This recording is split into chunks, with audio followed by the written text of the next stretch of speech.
अस्सलाम वालेकुम नाज़रीन, मैं हूं रिजवान जाफ़र। सवाल है पाकिस्तान का। आज लाहौर में नैब दफ्तर के सामने मैदान जंग का समा था और सुबह तकरीबन 10 बजे से लेके 2 बजे के बाद तक जो है वो हमने देखा कि पथराव हो रहा है, शेलिंग हो रही है।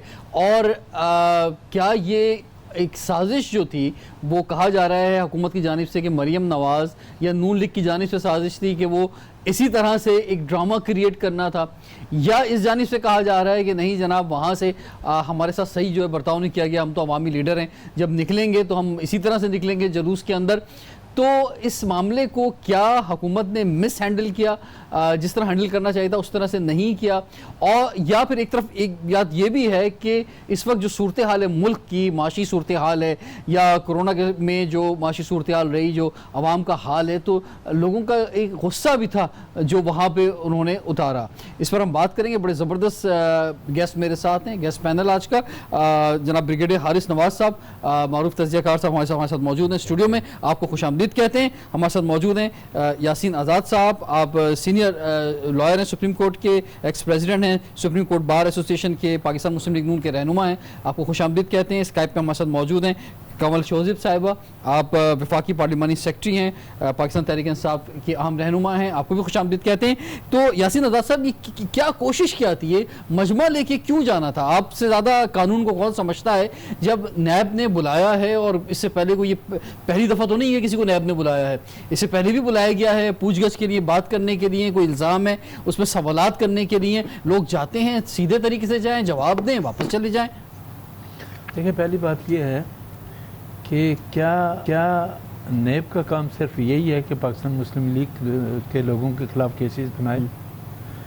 क्या मैडम मरीम नवाज़ इससे पहले 2 केसों के अंदर इन्वॉल्व नहीं है?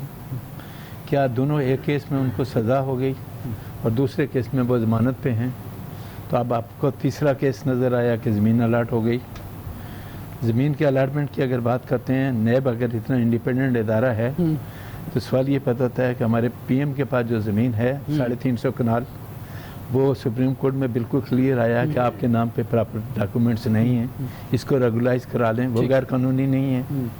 सवाल ये पैदा होता है कि लेकिन सर अगर कहीं कुछ गलत है तो इसका मतलब ये तो नहीं कि आप नहीं कुछ गलत है। अगर किसी की ज़मीन पे कोई ज़मीन अलाट हुई है इससे 15 साल या 20 साल, जिस तरह आपने जियो के मालिक पे पिछले 34 साल पुराने केस में उठा के ले गए और आज 5-6 महीने होने वाले हैं, अभी तक आप उसके खिलाफ कोई एविडेंस कलेक्ट नहीं कर सके, रेफरेंस फाइल नहीं कर सके। 16 महीने तक साद रफीक को अपने जेल के अंदर रखा, उसके भाई को रखा, आप रेफरेंस फाइल नहीं कर सके। ये दुनिया का कौन सा कानून है कि गिरफ्तार करके ले जाएं? 16, 17 लेकिन आज तो गिरफ्तारी की बात नहीं। सुने ना, जहाँ तक ताल्लुक है, सियासी लोग जब कहीं भी जाते हैं, किसी कोर्ट में जाते हैं, तो इससे पहले आज के हुक्मरान कल माजी में यही काम करते थे जो अब आज की पॉलिटिकल पार्टीज कर रही हैं। सवाल ये पैदा होता है कि अगर उनके साथ जुलूस कर चला भी गया लोगों का, तो आपने उनका रास्ता नहीं रोकना था, प्रोसेशन ले जाना हर आदमी का आईनी हक है, और ये आप खुद भी कहते हैं और आइन भी कहता है। तो आइनी तौर पर अगर उनके वर्कर उनके साथ चले गए थे तो जाते हुए आपको लाठीचार्ज या उसको रोकना नहीं चाहिए था। क्या जाके किसी को मार तो नहीं डालना था ना।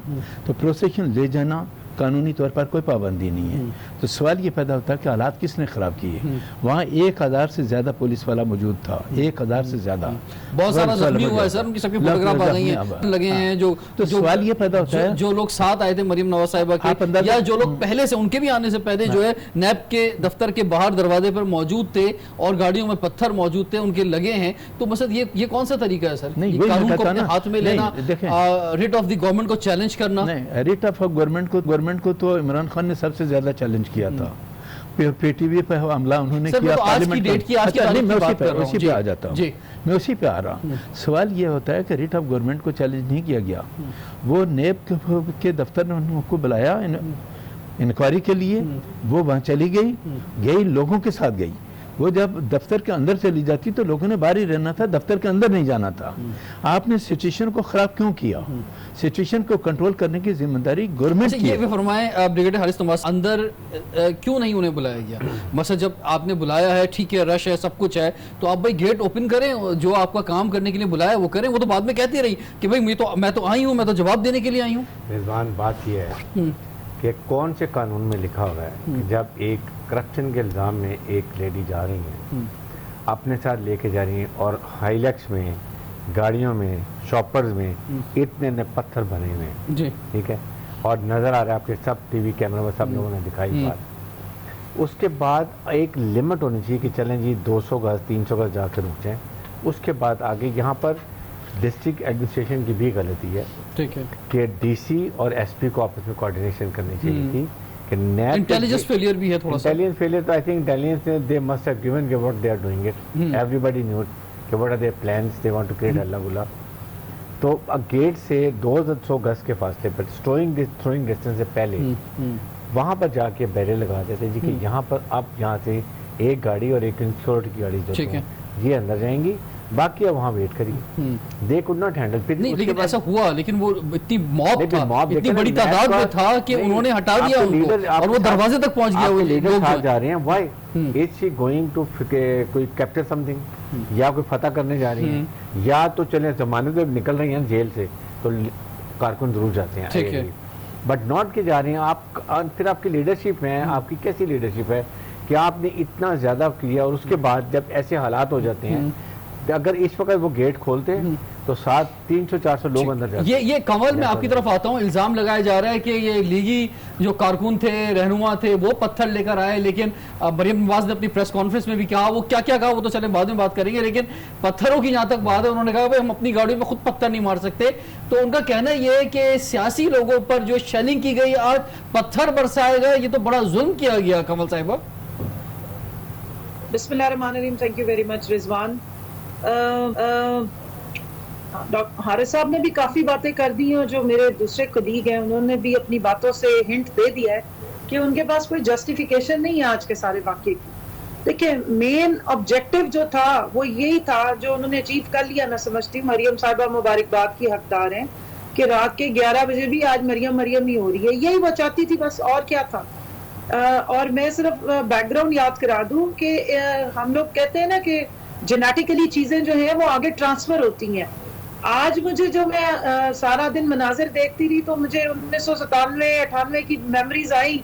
ये मेरे कलीग जो नून लीग के बैठे हुए हैं और काले कोट वाले भी हैं, इनकी जो सुप्रीम कोर्ट है उस पर अटैक करने वाले मियां साहब भी थे और उनके इसी तरह 7 लोग गए थे और इसी तरीके का एक अटैक। मैं वो सारी बातें हम अक्सर बार बार करते रहते हैं। तो आज की बात करना चाह रहा हूं कि आज जो थोड़ी आप समझती हैं कि नैब की जाने से मिस हैंडलिंग हुई, सही तरह से जो है डील नहीं किया गया इस तमाम वाकये को। रिजवान, मुझे जरा 1 मिनट दीजिएगा, मैं अपना आर्गुमेंट पूरा कर लूं, मैं आपके सारे सवालों के जवाब दूंगी। देखिए जी, सबसे पहली बात तो ये है कि वो मोहतरमा ने बड़ी कहा कि मैंने तो जी अकेले ही पहुंचना था, लेकिन क्योंकि हम बहुत बड़ा सियासी घराना है और मैं बहुत बड़ी लीडर हूं, तो मेरे साथ हजारों की तादाद में लोग चले गए। 200 से 300 जो उन्होंने लोग इकट्ठे किए, पूरे पंजाब से कॉल दे रखी थी कि भाई अगर आगे मुस्लिम लीग नून में कोई फ्यूचर चाहते हो तो आ जाओ, नहीं तो उनके रख देंगे, जो इनकी आदत है। उसके बाद जो डाले इनके साथ चले और जितने गुल्लू बट्स इन्होंने साथ रखने थे वो लगाए, वो आपने और मैंने, हम सब ने, क्योंकि वो शायद भूल जाती हैं कैलबरी फॉन्ट वाला सिस्टम, आईटी में थोड़ी प्रॉब्लम है शायद पूरे खानदान को, कि ये 90 की दिहाई नहीं है, ये 2020 खत्म होने वाला है। तो सारा कुछ तो फुटेजेस में आ गया। फूलों के इतने बड़े बड़े लिफाफों में से इतने बड़े बड़े पत्थर निकल आए।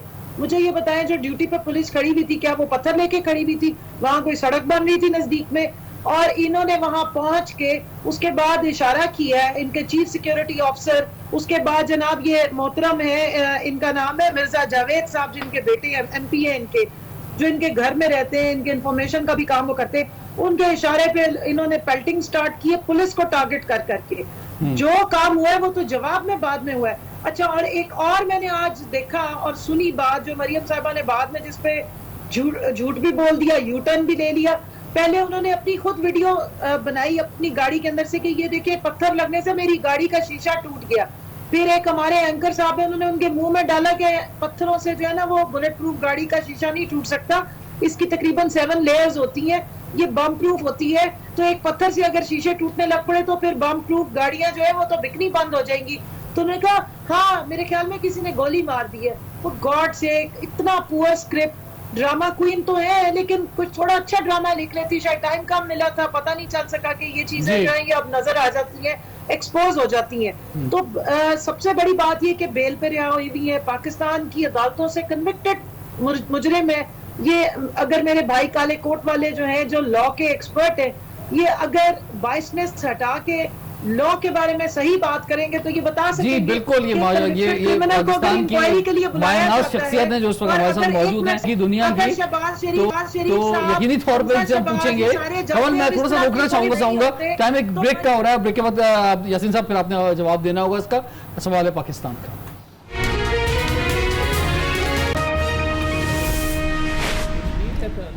Welcome back. सवाल है पाकिस्तान का और बात हो रही है आज लाहौर में जो कुछ हुआ और नैब ऑफिस के सामने हमारे साथ बहुत ही ज़बरदस्त गेस्ट मौजूद हैं। यासीन आज़ाद साहब, फरमाइए। ये तो सर आपके बहैसियत नून लीग के रहनुमा नहीं, कमल शोजीब साहिबा ने आपसे सवाल कर लिया है, वो बहैसियत जो है वो लॉयर और सीनियर आप लॉयर कर लिया है कि भाई एक तरीक़ेकार है सिंपल नैब में पेश होने का, उसको फॉलो करना चाहिए था। और वो जो हम कंपैरिजन देते हैं ना कि भाई ये उसके साथ क्यों नहीं हो रहा, उसके साथ क्यों नहीं हो रहा, भाई ये तो आपका सवाल है। आपके 10 केस भी निकल सकते हैं, अगर पहले 2 निकले, आज तीसरा निकला, इसके बाद 10 भी हो सकते हैं।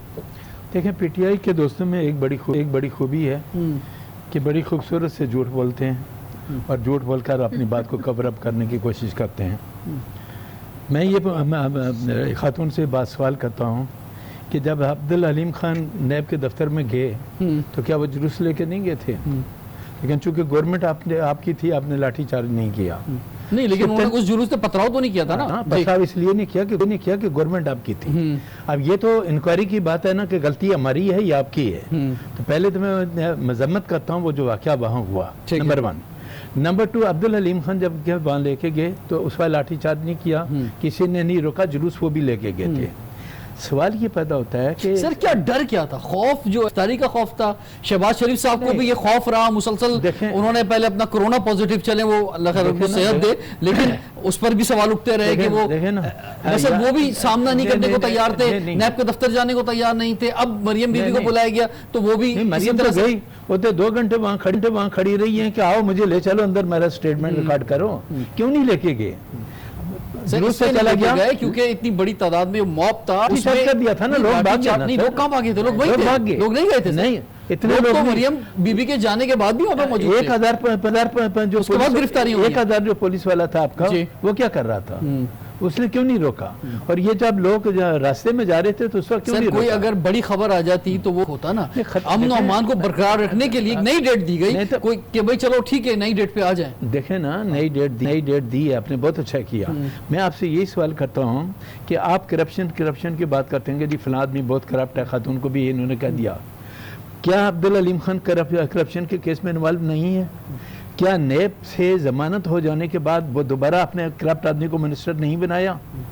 क्या नून लीग के और पीपल पार्टी के जिन लोगों को आप कहते हैं ये करप्ट हैं, आज 80% लोग आपके साथ नहीं बैठे हुए? किसी का साबित तो नहीं हुआ ना, वो केसेस चल रहे हैं। इसी तरह मुस्लिम लीग नून के खिलाफ किसी आदमी के खिलाफ भी कोई केस साबित नहीं हुआ। मियां नवाज शरीफ का जो जजमेंट आया, जजमेंट पढ़ लें, अगर कहीं एक जुमला भी साबित नहीं हुआ तो मुशीर जो दिल चाहे बन सकते हैं। वो भी गवर्नमेंट के लिए। सर मैं वही आपकी बात को क्लियर करता हूँ कि करप्शन की जब बात करते हैं ना, अगर करप्शन पे किसी मियां नवाज शरीफ को, उनकी बेटी को सजा हुई है तो मैं इनकी बात मानने के लिए तैयार हूँ। करप्शन में उनको कोई सजा नहीं हुई है। एक केस का जजमेंट बता दें जिसमें ये कह दें कि करप्शन पे उनको सजा हुई है, नंबर 1। नंबर 2, आपने इस वक्त तक उस पूरी फैमिली के खिलाफ 6 से 7 केस बनाए हुए हैं, जबकि इमरान खान ने हेलीकॉप्टर को मिसयूज किया, आपने कोई केस नहीं बनाया। जबकि इमरान खान ने 300-350 कनाल जमीन नाजायज तरीके से दबा के बैठे हुए हैं, आपने कोई केस नहीं बनाया। BRT का मंसूबा आज आप कहते हैं कि हम कंप्लीट कर रहे हैं, 22 अरब से 70 अरब पे चला गया, आपने कोई कार्रवाई नहीं की। सर आपकी हुकूमत आएगी ना, आप कर लीजिएगा उन पे। नहीं, हमारी हुकूमत तो जब आएगी ना, हमारी हुकूमत जब आएगी हम करेंगे। लेकिन हमारी कल्चर है, नहीं हमारी हुकूमत होती है वो पिछली गवर्नमेंट पे ही नहीं वो बात करता है। हमारी हुकूमत को एक बात का क्रेडिट दें कि इमरान खान ने हमेशा कानून को अपने हाथ में लिया, पार्लियामेंट पे भी हमला किया, PTV पे हमला किया, हमारी हुकूमत ने कोई केस नहीं बनाए। हमारा कहना यह था कि ये जमहूरी सिस्टम है, ये जमहूरी सिस्टम में हर आदमी को अपना राइट है, प्रोसेशन निकाले, जुलूस निकाले, जो मर्जी करे, कमल से जवाब कानून को अपने हाथ में। कमल साहिबा कहीं यासीन आज़ाद साहब के जो जवाबात उन्होंने पेश किए आपको? यासीन साहब की मेरे ख्याल में थोड़ा सा नॉलेज में कमी है। 6 केसेस सिर्फ इमरान खान पे बनाए और पीटीवी का जो झूठा केस था उसमें उनको बड़ी मुश्किल से जमानत मिली थी इलेक्शन से पहले। और डॉक्टर आरिफ अलवी पे भी पीटीवी का केस था जो अभी मेरे ख्याल में थोड़े से पहले उसमें से वो बाइज्जत बरी हुए हैं। 6 केसेस बनाए और सुप्रीम कोर्ट ऑफ पाकिस्तान जिसमें ये जाते हैं उसमें वो सादिक और अमीन प्रूव हुए और उसी सुप्रीम कोर्ट ऑफ पाकिस्तान ने कन्विक्टेड क्रिमिनल डिक्लेयर किया मियां मोहम्मद नवाज शरीफ साहब को। दूसरी बात ये है कि हुकूमत आए या ना आए, एक रिट पिटीशन वकील के लिए डालना तो कोई मसला ही नहीं होता। आपको अगर इतनी सॉलिड ग्राउंड्स पता है तो चले जाए। आप कितने लोग हैं हर वक्त तुम्हारे पे केसेस कर रहे होते हैं, मेरे पे किया हुआ है। आपकी पार्टी के लोगों ने सिर्फ स्कोर सेटल करने के लिए कि 2 इनके सेनेटर क्यों डिस्क्वालीफाई हुए, उस चक्कर में उन्होंने सिटिंग एमएनएस में बैठ के किया। 3 दफा कर चुके हैं और 3 दफा ही केस पूरा हमने कंटेस्ट करके खारिज कराया। पाकिस्तान की अदालतें तो आजाद है, ये वही अदालतें हैं जो आपके जिनका आप लोग रेफरेंस देते हैं कि जी बड़े जबरदस्त फैसले कर रहे हैं, क्योंकि जब आपके हक में फैसला आ जाए या आपका फेवरेट फैसला आ जाए तो आप शादियाने बजाते हैं और अगर ना आए तो उसके बाद जो है वो मातम हो जाता है। अच्छा, अब ये बीबी वो है जो कहा करती थी और बड़ा इनका ज़िमोशान हिस्टोरिक जुमला है, लंदन तो क्या मेरी पाकिस्तान में भी कोई जायदादें नहीं है। और अब ये कह रही है कि जी अचानक से उनके ऊपर करप्शन का केस बन गया। 200 एकड़ जमीन जनाब, 200 एकड़, मैं 1-2 केनाल की बात नहीं कर रही हूँ, सरकारी अराजी को सस्ता करके और वो इनके जिम्मे लग गई। आज वो कहती है इसमें कमल मसला जो आ रहा है वो क्रेडिबिलिटी नैब की कि नैब अगर जो है किसी को बुला रहा है और अगर खासतौर पर गिरफ्तार कर रहा है, जिस तरह यासीन आजाद साहब ने भी हिस्ट्री भी बताई, मैं रिपीट नहीं करूंगा, तो फिर वो क्या साबित कर पा रहा है। मसलन आप गिरफ्तारी कर रहे हैं और उसके बाद कुछ साबित नहीं कर पा रहे, तो ये दूसरा रास्ता जो अपनाया जा रहा है, ऐसा महसूस हो रहा है गिरफ्तारी से बचने के लिए। देखिए, मैं नैब की तर्जुमान नहीं हूँ। नैब अपनी जो उनकी इश्यूज या उनके शॉर्टकमिंग्स है वो खुद जवाब देगा, लेकिन मैं नैब में जाने के तरीकेकार पर जरूर बात करूंगी। इन्होंने अलीम खान साहब का कहा, अलीम खान साहब हुकूमत में है नहीं है, वो स्टेप डाउन किया। और दूसरा, वो इस तरह से पत्थरों के बड़े बड़े लिफाफे लेके नहीं गए। उन्होंने हमजा शहबाज साहब की तरह कोठे नहीं टप्पे थे, साहब ने भी पूरा तमाशा लगाया था ये पकड़े जाने से पहले। अच्छा, अब दूसरी बात ये है कि शहबाज शरीफ साहब और हमजा शहबाज भी नैब में जाते हैं, उनके साथ भी पूरा हजूम जाता है। कभी वहां पे इस तरीके से पथराव नहीं किया गया, क्योंकि मैं आपको अगली बात बता दूं, प्रॉब्लम सारी क्या है। ये जो एपीसी का ड्रामा इन्होंने रचाया हुआ है, ऑल पार्टीज कॉन्फ्रेंस इसको कहते हैं इन शॉर्ट, लेकिन ये सिर्फ AOPC है, यानी ऑल अपोजिशन पार्टीज कॉन्फ्रेंस। उसके लिए मरियम साहिबा को वापस ला रहे हैं। आज माशाल्लाह शहबाज शरीफ एंड फैमिली को मुस्लिम लीग नून से फारिग कर दिया गया है। ये लिख ले मेरी बात और इसको रजिस्टर कर ले और मैं जवाब दूंगी अगर ये ना हुआ आज। आपने देखा कि मोहतरमा ने जब प्रेस कॉन्फ्रेंस की, उनके जो चचा जान है, जो सदर है इस मुस्लिम लीग नून सो कॉल्ड के, जो शीन और मीम और हे में डिवाइड होने जा रही है, वो कहीं पे मौजूद नहीं थे, ना उनका कोई और आल औलाद में से कोई मौजूद था। मैं आपकी तरफ आऊंगा यासीन आजाद साहब, जो मुझे आज उसने वहां पे कहा हमने के मौलाना फजलुर रहमान को पढ़ाया लीड को, जो ठीक, मैं आपकी तरफ कमल वापस आऊंगा। मैं आपकी तरफ भी मुझे बढ़ना है कि एक अपोजिशन मिलकर नैब कवानीन पे क्यों नहीं जो बात करती है, लेकिन आपको तजुर्बा रहा है ब्रिगेडियर हारिस नवाज साहब, आपने खुद जो है नैब में सर्व किया है और किसी हद तक जो है अवाम को जहाँ बहुत सी नेगेटिव बातें थी, वहाँ एक पॉजिटिव भी उम्मीद बनी दी थी नैब से कि चलो कोई इदारा बन गया है पाकिस्तान में, कि पाकिस्तान में अवाम का पैसा जो खाया गया है, जो करप्शन हुई है, उसका एहतसाब होगा। इवन इमरान खान साहब जो बात करते थे एहतसाब की, वो राइट बुनियादों पे होगा। लेकिन जिस तरह से सुप्रीम कोर्ट ने और ख़ासतौर पर मुख्तलिफ दौर के जो चीफ जस्टिस साहिबान ने नैब की खिंचाई की है बड़ी माजरत के साथ, और जिस तरह से उन्होंने अपने वर्डिक पेश किए हैं, तो ये सारी क्रेडिबिलिटी लूज कर गया है। ये तो अब ये हुकूमती जो हुकूमत है उसकी कोई बी टीम बनता हुआ नजर आ रहा है। देखें रिजवान, बात यह है, कभी आपने पुलिस की बुराई होते देखी, पुलिस के खिलाफ बोलते देखे कि ये बड़ी करप्शन कर रही है, एंटी करप्शन को, FIO को, एक वाहिद आपका कौमी इदारा बचा हुआ है। हमेशा सोच जो होता है कि जब आप 99 का ऑर्डिनेंस आया, जो इसमें खामियां हैं उसको और इम्प्रूव किया जाए, और जहाँ पर कमजोर, जहाँ पर बेहतर है उसको और बेहतर किया जाए, ताकि इसको इफेक्टिव बनाया जाए। ठीक है, आज जो नैब की हर एक बुराई कर रहा है, इसका मतलब I take it a complimentary to NAB के नैब पे काम कर रहा है। Let's be very clear. ठीक है, सेकंड बात, बुराई मसद सर ये कैसे आप कह सकते हैं जब नैब को पकड़े हाँ। पैसे निकालने की कोशिश करेगा, उसकी तारीफें करेंगे लोग कि उसकी बुराई करेंगे? नहीं, लेकिन लोग तो ये तारीफ सारी बात नहीं, नहीं। लोग तो चाहते तारीफ करें, बुराई ना करें। लोग की बात मकसद- कर रहा हूँ, जो अफेक्टेड करप्ट लोग तो नहीं तारीफ करेंगे, लोग तो करते हैं। अब इशू ये है, हम्म, आपके देखें होना ये चाहिए कि जब आपने पीटीआई इतना बड़ा मैनिफेस्टो लेकर आई कि हमने करप्शन खत्म करनी है, ठीक है। हमने लूटो पैसा लेकर आना है, government, chairman NAB and judiciary, they should have set together, मुल्क के बेहतरीन मफाद में दे शुड डिसाइडेड। जैसे अभी पेमेंट क्या कि 30 डेज या 90 डेज क्या 90 3 मंथ्स में आपने रेफरेंस कंप्लीट करना है, इस तरह का लायमल बनाना चाहिए था।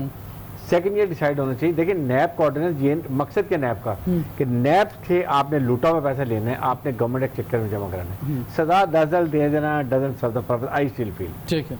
अब होता ये है कि 10 साल केस चलते रहे। आपने करना ये है कि आप जब पकड़ते हैं ना, जो इंक्वायरी में पकड़ने का मकसद ये होता है कि आप उसको अरेस्ट करते हैं, फिर उसको आप बताते हैं जब एविडेंस ला के भी तेरे तुम्हारे पर ये कुछ आ गया है, बेहतर है कि तुम पैसा वापस करो और जाओ जान छुड़ाओ। ठीक। सुप्रीम कोर्ट ने आजाद साहब बैठे हैं, सोचे समझे बगैर वॉलंटरी रिटर्न खत्म कर दी।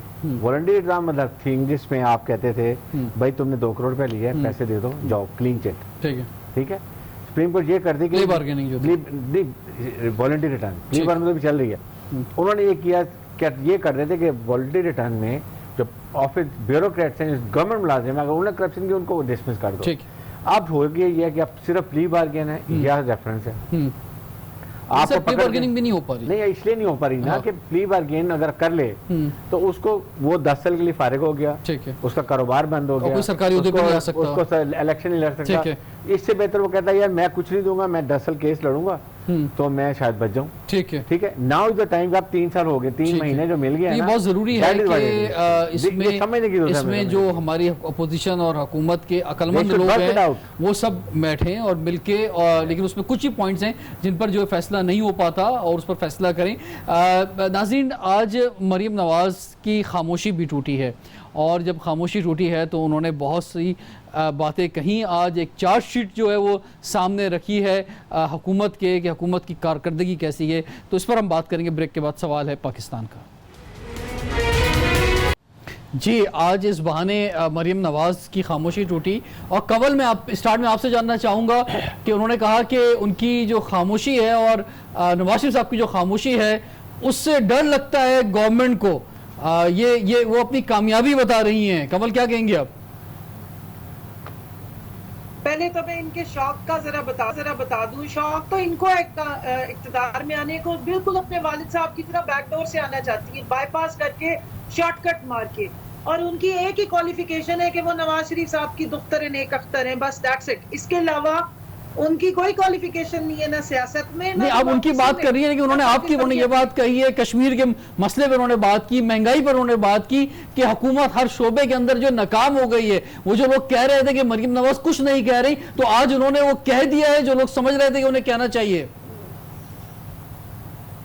देखिए जी, मैं आपको सिर्फ इतना बता दूं, मरियम साहिबा वो कह रही है जो उनको सही लगता है, लेकिन जो दुनिया कह रही है, जो इंडेक्सेस बता रहे हैं, जो ब्लूमबर्ग कह रहा है, जो पाकिस्तान की स्टॉक एक्सचेंज से रिजल्ट्स आ रहे हैं, जो पाकिस्तान की इकोनॉमिक इंडिकेटर्स आ रहे हैं, और जो बिल गेट्स साहब के फोन आ रहे हैं, और बिल गेट्स जो CNN को इंटरव्यूज दे रहे हैं, वो कुछ और कह रही है। ये वही लोग हैं जो कहते थे हम अगर पाकिस्तान में, ये बल्कि दुआएं मांग कर आए थे शहबाज शरीफ साहब कि यहाँ पे कोरोना खुदा ना खास्ता वही गदर मचाए जो यूके में और बाकी मुल्कों में मचाया, तो ताकि यहाँ पर इनका जो है वो डंडोरा चल सके।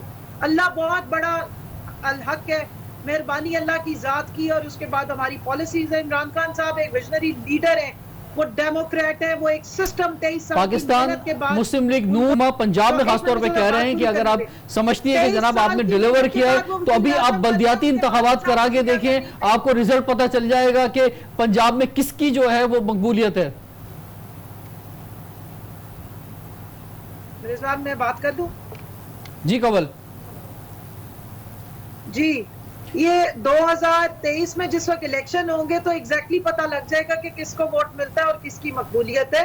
बाकी सिर्फ इतना बता दूं, आप नैब की बात कर रहे थे, जो 34 अमेंडमेंट्स इन्होंने प्रपोज की है, पाकिस्तान पीपल्स पार्टी एंड पाकिस्तान मुस्लिम लीग नून, उसका मकसद ये था कि नैब के इदारे को ताबूत में दफन करके पानी में बहा दें या 100 फुट जमीन के नीचे डाल दें, और 16 नवंबर 1999 से आगे के यासीन केसेस आजाद को साहब। देखा जाए और उसमें भी जो शिकायत दी थी वो सिर्फ ये बात थी कि इन लोगों को बचा लिया जाए। ठीक है, तो मैं मरीम साहिबा कोशिश जो है, करूंगा आपकी तरफ वापस आने की। यासीन आजाद साहब, ये फरमाएं कि जो डील की बात होती है, यानी आज भी प्रेस कॉन्फ्रेंस उनका कहने का मकसद यही था कि जनाब उनको यहाँ पे जो रखा गया है वो एक गारंटर के तौर पे रखा गया है कि जनाब के इन्हें वापस वहाँ नहीं भेजा जा रहा, मरीम नवाज को नवाज शरीफ साहब के पास जो है। और फिर आज शहबाज गिल साहब ने भी प्लेटलेट्स की कहानी बता दी है कि किस तरह एक पूरी पाकिस्तानी कौम को एक ड्रामा करके बीमारी का कि वो शायद उनकी डेथ करीब है, उनको बाहर भेजा गया। ये इतना खौफ जेलों से, मुकदमा लड़ने से पाकिस्तान मुस्लिम नून की क़यादत को आखिर क्यों है? देखें, पाकिस्तान मुस्लिम लीग की क़यादत ने जेलें आज नहीं देखी, 99 में भी देखी, लाइफ इम्प्रिजनमेंट, सर उस वक्त भी चले गए थे, उस वक्त भी डील करके चले गए। जी जी जी, हाईजैकिंग केस में लाइफ इम्प्रिजनमेंट हुई। उस वक्त की हुकूमत ने बाकायदा पिटीशन फाइल की थी कि लाइफ इम्प्रिजनमेंट को कन्वर्ट कर दें डेथ सेंटेंस में। ठीक है, चले गए, जो भी हुआ गे, ठीक है। आप जो चीज़ आप कहते हैं, जिस तरह कि अभी चंद दिन पहले सुप्रीम कोर्ट ने जब इनको बुलाया कि ये कोरोना वायरस के सिले में 500 अरब रुपया जो आपको मिला, ठीक, आपने वो कहाँ खर्च किया, पूछा गया। हुकूमत ने खुद जवाब देने के बजाय वो जो एक महकमा है जिसके उसके लेफ्टिनेंट जनरल को बुलाया गया। लेफ्टिनेंट जनरल साहब ने जाके स्टेटमेंट दिया, ये 500 अरब रुपया हमसे खर्च हो गया क्योंकि कोरोना के फी पेशेंट पे 25 लाख रुपया हमारा एक पेशेंट पे खर्चा आया, और यूँ 5 अरब रुपये की अमाउंट आपने बराबर कर दी।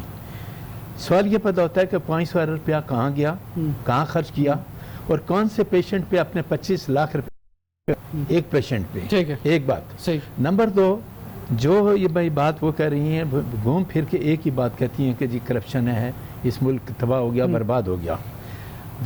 खाली आप ये देखें कि 13,000 अरब से ज़्यादा इस वक्त तक ये हुकूमत 2 साल के अंदर कर्जा ले चुकी है।